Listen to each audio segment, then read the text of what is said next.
Welcome to Shivansh TV. ఈరోజు వీడియోలో 5 మినిట్స్లో పాలకోవా సింపుల్గా ఎలా ప్రిపేర్ చేసుకోవాలో చూద్దాం.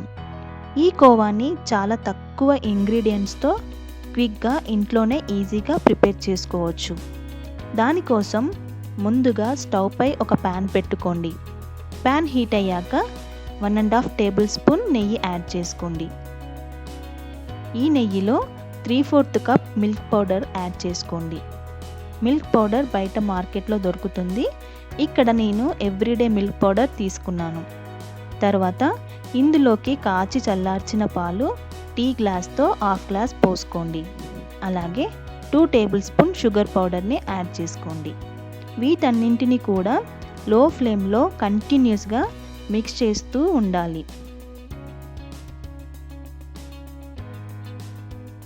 ఉండలు కట్టకుండా మిక్స్ చేస్తూ దగ్గర పడేంత వరకు మిక్స్ చేస్తూ ఇలా వీడియోలో చూపిస్తున్నట్లు ప్యాన్కి సపరేట్ అయ్యేదాకా కలుపుతూ ఉండాలి.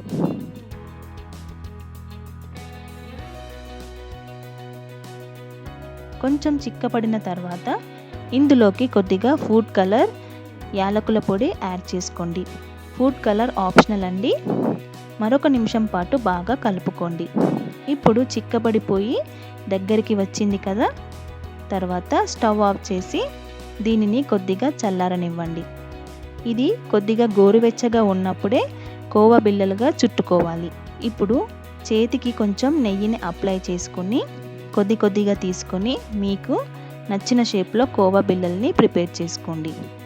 అంతేనండి, చాలా సింపుల్గా 5 నిమిషాల్లో ఈ కోవా బిళ్ళల్ని తయారు చేసుకోవచ్చు. పిల్లలకు ఎంతో ఇష్టమైన కోవా బిళ్ళలు రెడీ అయిపోయాయి. ఇన్స్టెంట్గా స్వీట్ కావాలంటే ఇలా మిల్క్ పౌడర్తో కోవా బిళ్ళల్ని ప్రిపేర్ చేసుకోవచ్చు. మీరు కూడా ఇంట్లో ఈ రెసిపీ ట్రై చేసి ఎలా ఉందో నాకు కామెంట్లో చెప్పండి. అలాగే లైక్ చేసి షేర్ చేయండి. For more videos please subscribe my channel.